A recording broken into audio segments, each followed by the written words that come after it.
The first sign your class is slipping, you must reteach. In today's video, we're going to talk about why this is so important.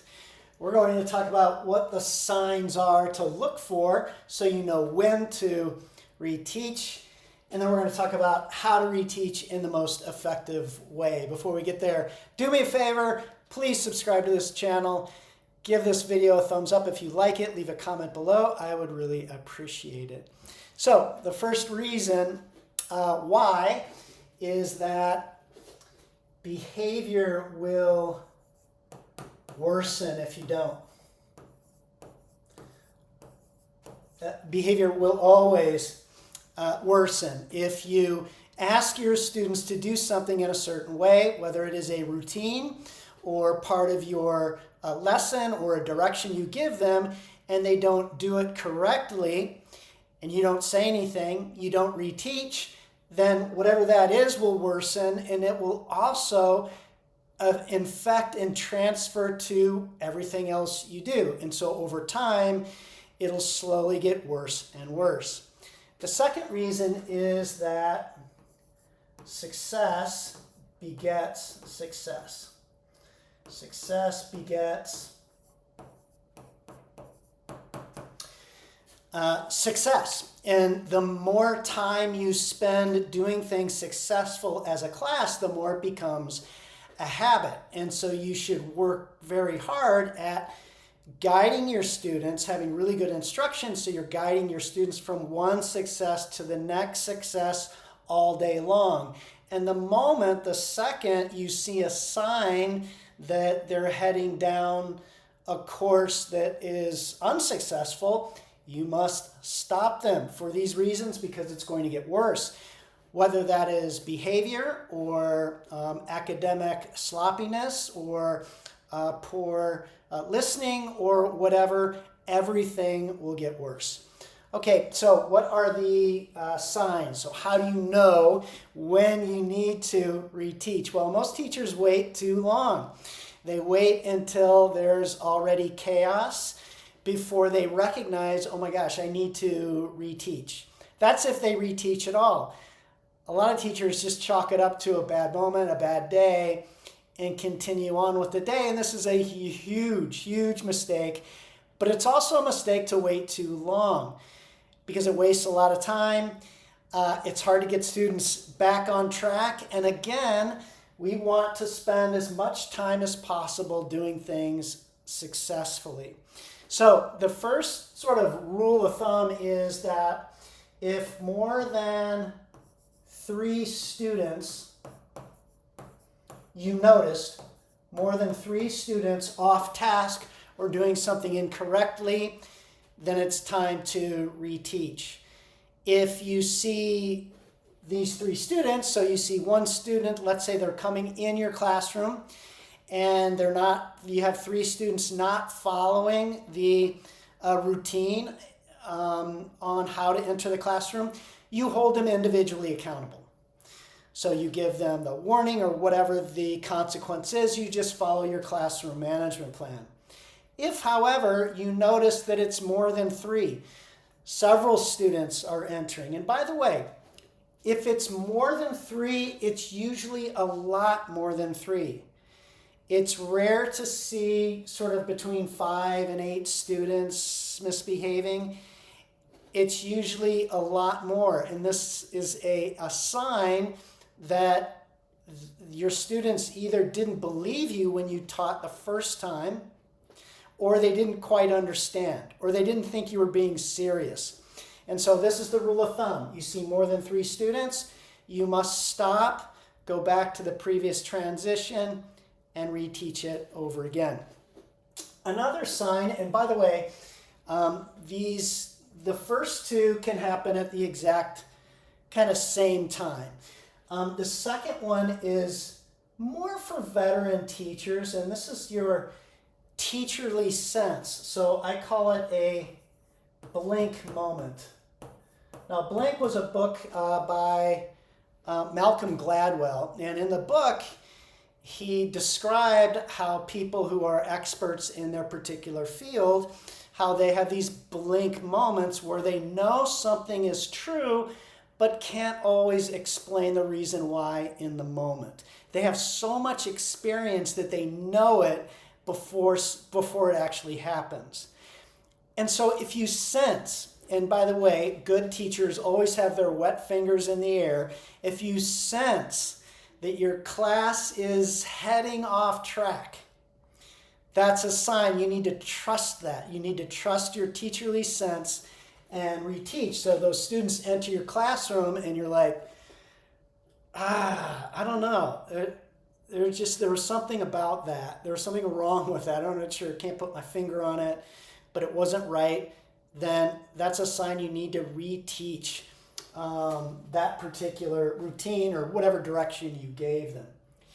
The last thing is that it's okay, especially in the first couple of months of the school year,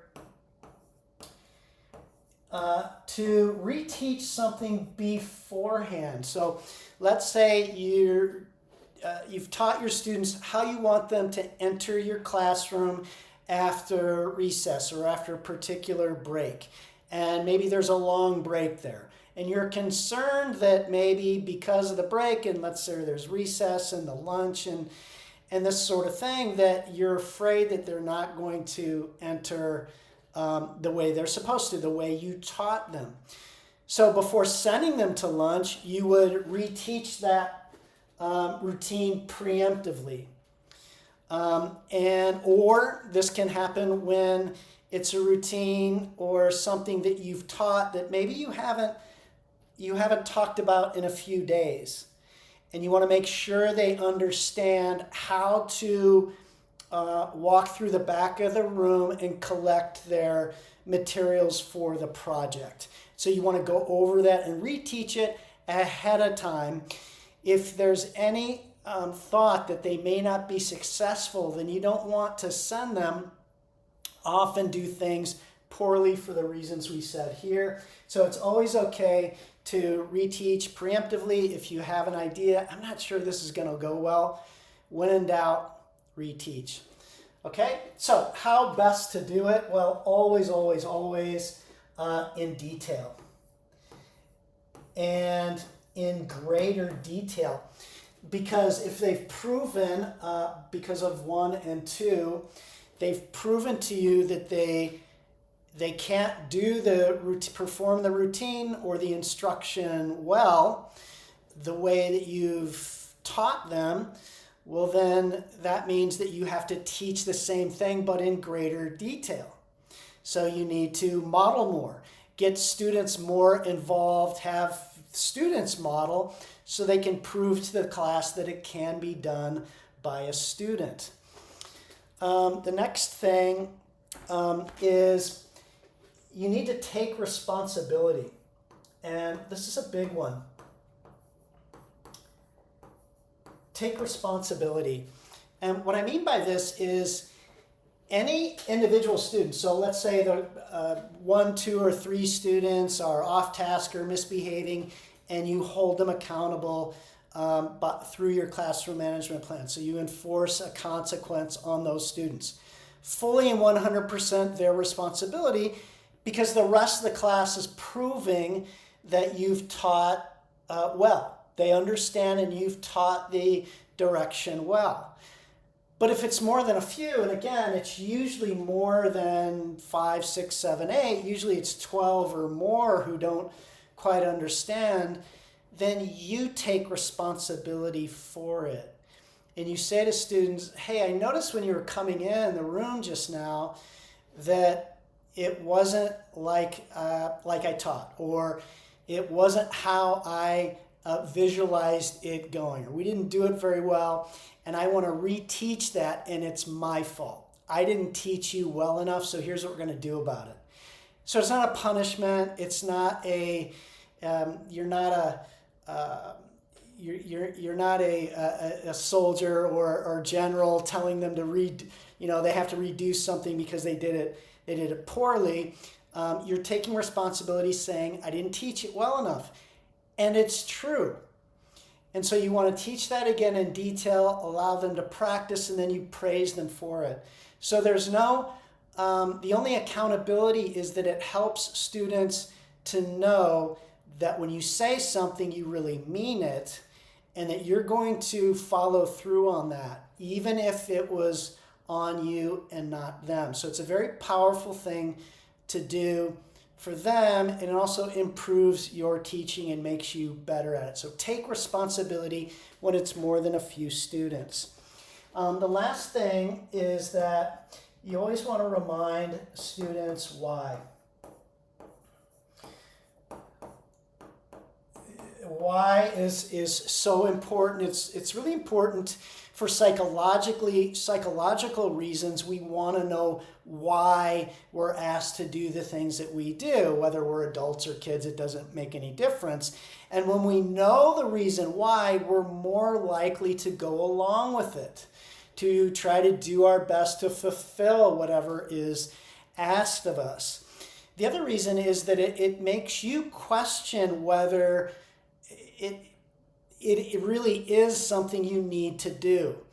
So in my classroom, I always want to know if there is something I want my students to do, I have to be able to explain a compelling why that is best for them. So if you ask them to walk in quietly, why? Is it because the classroom next door can hear you? Is it because you're going to begin independent reading right away? Is it because you're going to be giving instruction right away? Whatever it is, make sure that you have a compelling reason for it. If you're just asking just because you think it's supposed to be that way, then I think you should kind of reevaluate whether that's something important to you or not, or it's something that really is best for your students. And so when you're reteaching, you don't want your students thinking, well, why are we doing this? Why do you make a big deal about the way we come in? What does it matter the way we get our art materials in the back of the room? So you always want to say, well, because we want to do it efficiently so we can get to our projects. I have this really cool project I want to show you. You're going to love it, and I just want to get the most out of our time. Everything you do should have a compelling reason like that you can enthusiastically explain the benefits to your students.